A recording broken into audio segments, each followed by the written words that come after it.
देंगे।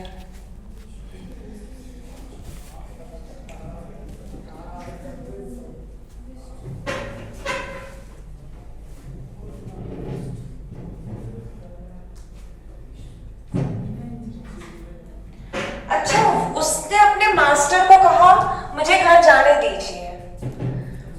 क्या पता चल रहा है हमको यहाँ पे? अलाउ या परमिशन का भाव आ रहा है? अलाउ या परमिट, इसका भाव आ रहा है आपको? अलाउ या परमिट का भाव आ रहा है, ठीक है। वो अपने मास्टर से कहा मुझे घर जाने दीजिए, अलाउ करना या परमिट करना, बस यही तो भाव आ रहा है हमें इससे, ठीक है। तो हम अगर कन्वर्ट करना चाहेंगे इसके रिपोर्टिंग स्पीच को, क्या करेंगे?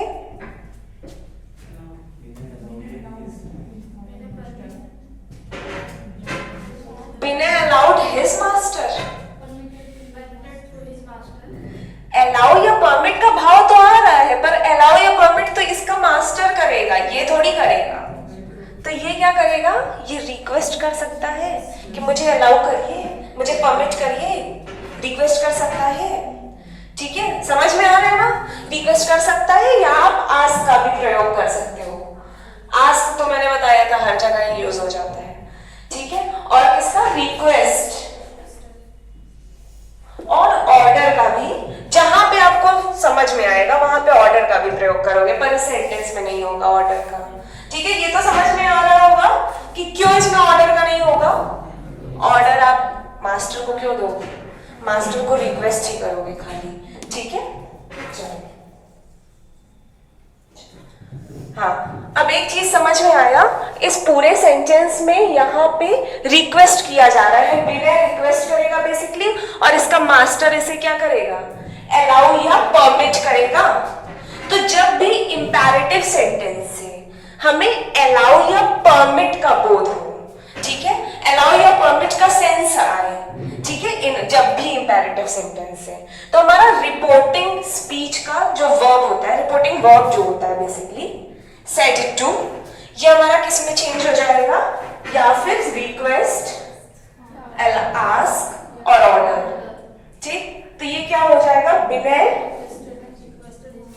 Requested his master. अब आगे बताइएगा, थोड़ा सा भी अगर कुछ हो।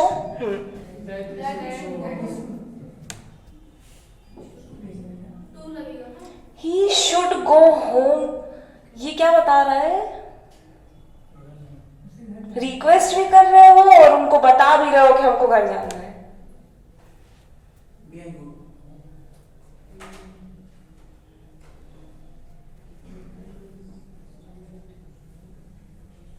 अच्छा, पूरा सेंटेंस बनाना है तो आप कुछ बना सकते हो, और कि कहने का मतलब यही होना चाहिए कि बिना ने अपने मास्टर से कहा मुझे घर जाने दीजिए, बिना ने रिक्वेस्ट किया अपने मास्टर को, क्या रिक्वेस्ट किया?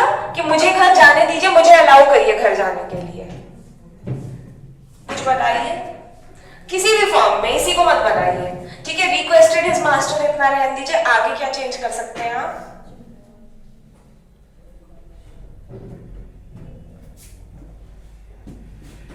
बिना requested his master to allow him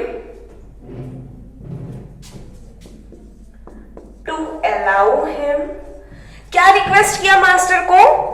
to allow him, उसको अलाउ करें। अब go home है, क्या कैसे लगेगा? किस फॉर्म में लगेगा? go home, go home बच गया आपका। अब टू गो, यहां पे बेसिकली क्या लग रहा है? टू को, टू प्लस वर्ब की फर्स्ट फॉर्म क्या होता है? इन्फिनेटिव, ठीक है। समझ में आ रहा है? बस इसी सेंटेंस को हम थोड़ा सा कह रहे थे कि थोड़ा सा और थोड़ा सा सोचते तो ये चीज भी आ जाता कि उसको अलाउ करें ना, मास्टर को नहीं ना अलाउ करना है, मास्टर को उसको अलाउ करना है कि आप घर जाओ। टू अलाउ हिम टू गो।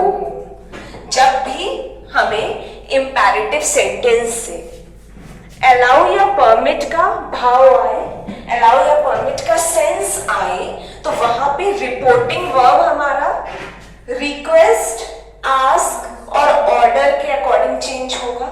ठीक है, यहाँ पे रिक्वेस्टेड की जरूरत थी, आस्क्ड भी लगा सकते थे यहाँ पे, ऐसा कोई दिक्कत नहीं है। ठीक, रिक्वेस्टेड लगाए, आपका सेंटेंस एकदम सही हो गया, रिक्वेस्ट समझ में आ रहा है। ठीक, तो वहां पे रिपोर्टिंग वर्ब रिक्वेस्टेड लगा, उसके बाद टू अलाउ जरूर लगेगा। लेट को हटा दिया, इन्वर्टेड कॉमा को हटा दिया, पर टू अलाउ का प्रयोग हो किया जाएगा। कनेक्टर हमारा टू अलाउ, बस यही समझ लो, टू अलाउ। अब लेट भी हट गया, ये भी हट गया, टू अलाउ लग गया उसकी जगह पे। टू अलाउ हमेशा लगेगा इस सेंटेंस में। ठीक, उसके बाद मी था, प्रोनाउन फर्स्ट पर्सन किसके अकॉर्डिंग चेंज होगा? सब्जेक्ट के अकॉर्डिंग। सब्जेक्ट हमारा विनय था और विनय ही है। ही का हमको क्या चाहिए? Objective case him, to allow him. फिर उसके बाद हम करेंगे टू प्लस वर्ब की फर्स्ट फॉर्म का प्रयोग, जो कि इंफिनिटिव कहलाता है। ठीक है, इंफिनिटिव वर्ब का काम नहीं करते हैं। वर्ब आपका क्या है यहाँ पे? Main verb allow. ठीक है, अलाउ आपका मेन वर्ब हो गया। टू गो आपका इंफिनिटिव है। इंफिनिटिव आपको पता ही है, वर्ब का काम तो नहीं करते हैं ना ये। ठीक, तो टू प्लस वर्ब की फर्स्ट फॉर्म और उसके बाद जो भी वर्ड है एज इट इज उतर जाएगा। समझ में आया? ठीक है, एक बार फिर से समझाएं कि समझ में आ गया? नहीं, जब भी इंपेरेटिव सेंटेंस से हमारा अलाउ या परमिट का बोध होता है, ठीक है, जब भी इंपेरेटिव सेंटेंस अलाउ या परमिट दर्शाता है तो वहां पे रिपोर्टिंग वर्ब हमारा रिक्वेस्ट, आस्क और ऑर्डर इसके अकॉर्डिंग चेंज हो जाएगा। और इसके बाद ये इन्वर्टेड कॉमा और लेट हट कर टू अलाउ लगेगा हमेशा। ठीक, बाकी सेंटेंस एज इट इज, बस वर्ब को इंफिनिटिव बना देंगे, टू प्लस वर्ब की फर्स्ट फॉर्म और पूरा सेंटेंस एज इट इज लिख दोगे। ठीक है, समझ में आ गया? चलिए एक दो सेंटेंस करेंगे तो समझ में आ जाएगा, कोई परेशान होने की बात नहीं है। लिखिए, यदि लेट से स्टार्ट होने वाले सेंटेंस